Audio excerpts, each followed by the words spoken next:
Diabetes का capital बन चुका है। दुनिया के सबसे ज्यादा डायबिटीज के पेशेंट इंडिया में है, क्योंकि बदकिस्मती से हमारा जो फूड है वो कार्बोहाइड्रेट फूड है, और कार्बोहाइड्रेट फूड आप वेज खाओ या नॉन वेज खाओ, आने वाले 2 से 2.5 घंटे में आप जो भी खाओगे उसका कन्वर्जन फैटी एसिड और ग्लूकोज में कन्वर्ट हो जाता है, और उसको जलाने का काम इंसुलिन का होता है। इंसुलिन आपके शरीर के डिजोल्व ऑक्सीजन की मदद से फैटी एसिड और ग्लूकोज को जला के एनर्जी में कन्वर्ट करता है, लेकिन आज हमारा ब्लड सर्कुलेशन और ऑक्सीजन लेवल डिस्टर्ब होने के कारण इंसुलिन प्रॉपर प्रोपोर्शन में ग्लूकोज को जला नहीं पाता। अभी आपने खाना खा लिया, एक साइड में आपका ग्लूकोज जनरेट हुआ, दूसरे साइड में आपका इंसुलिन भी जनरेट हुआ, लेकिन अगर आपके शरीर में डिजोल्व ऑक्सीजन की कमी होगी तो इंसुलिन ग्लूकोज को जला नहीं पाएगा। वो थोड़ा बहुत जलाएगा, थोड़ा बहुत छोड़ देगा, थोड़ा बहुत जलाएगा, थोड़ा बहुत छोड़ देगा, लेकिन आपके शरीर में day by day glucose deposit होता रहेगा, और एक दिन डायबिटीज नामक अति भयानक बीमारी आपके शरीर में पैदा हो जाएगी।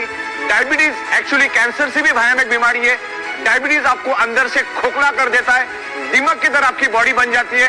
डायबिटीज वाला जब मरता है तो 40 से 45 ऑर्गन पार्ट फेल्यूर से मरता है। आपको मैं प्रैक्टिकल डेमोन्स्ट्रेशन दिखाऊंगा कि इंसुलिन और ग्लूकोज का क्या और ऑक्सीजन का क्या महत्व है। यहाँ पर एक मोमबत्ती है मेरे पास, मैं मोमबत्ती के ऊपर एक प्रैक्टिकल डेमोन्स्ट्रेशन आपको करूंगा, करके दिखाऊंगा। जैसा आप यहाँ पर देखिए, मैं आपको क्या दिखाना चाह रहा हूँ। ये एक्सपेरिमेंट हमने स्कूल में भी किए थे। अब मैं यहाँ पर मोमबत्ती को जलाता हूं, मोमबत्ती जली यहाँ पर। अब मोमबत्ती अच्छी तरह से जल रही है, मैं इसके ऊपर कांच का ग्लास रखता हूं। इससे आपको ये क्लियर कट पता चल जाएगा शरीर में ऑक्सीजन का महत्व क्या है। मैंने क्या कर दिया, इस मोमबत्ती के ऊपर कांच का ग्लास उल्टा रख दिया। अब क्या होता है आगे देखिए। ऑक्सीजन का महत्व मैं इसमें से आपको समझाना चाह रहा हूं कि ऑक्सीजन का महत्व हमारे शरीर में क्या है, और बायोमैग्नेटिज्म हमारे शरीर में ऑक्सीजन बढ़ाने में हेल्प करता है। देखो, मोमबत्ती पूरी तरह से बुझ गई।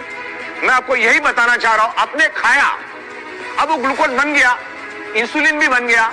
अब इंसुलिन ग्लूकोज को तभी जला पाएगा जब आपके शरीर के अंदर ऑक्सीजन है, प्रॉपर प्रोपोर्शन में ऑक्सीजन है। अब ये मोमबत्ती का एग्जांपल मैंने क्यों दिया, मोमबत्ती जली 15 सेकंड के बाद बुझ गई। मोमबत्ती 15 सेकंड जली तो जली क्यों, और 15 सेकंड के बाद बुझी तो बुझी क्यों? उसका एक ही कारण है, ऑक्सीजन की कमी। ऑक्सीजन नहीं मिला, उसने जलना बंद कर दिया। तो इंसुलिन का भी वही काम है, इंसुलिन भी ग्लूकोज को जलाता है, लेकिन ग्लूकोज को तभी जला पाएगा जब शरीर में आपके पास प्रॉपर प्रोपोर्शन में ऑक्सीजन है। अब मैग्नेट क्या करता है, बायोमैग्नेट क्या करता है, आपके शरीर के ब्लड सर्कुलेशन को इंप्रूव करके शरीर के अंदर डिसॉल्व ऑक्सीजन को बढ़ाता है। तो जब इंसुलिन बनता है और यहाँ पर ग्लूकोज बनता है, अगर प्रॉपर प्रोपोर्शन में बॉडी के अंदर ऑक्सीजन मिला तो इंसुलिन ग्लूकोज को जला के एनर्जी में कन्वर्ट करेगा। शरीर में डायबिटीज शुगर नाम की कोई भी बीमारी नहीं होगी, क्योंकि डायबिटीज बहुत ही भयानक, बहुत ही खतरनाक बीमारी है। तो ये मैं आपको एग्जाम्पल के जरिए बताया शरीर में ऑक्सीजन की क्या महत्व है। हमारा ब्लड सेल्स सिर्फ ऑक्सीजन की बदौलत ही जिंदा रहता है। तो यह है ऑक्सीजन का महत्व, जो मैग्नेट हमारे शरीर में बायोमैग्नेट ऑक्सीजन बढ़ाने में हेल्प करता है।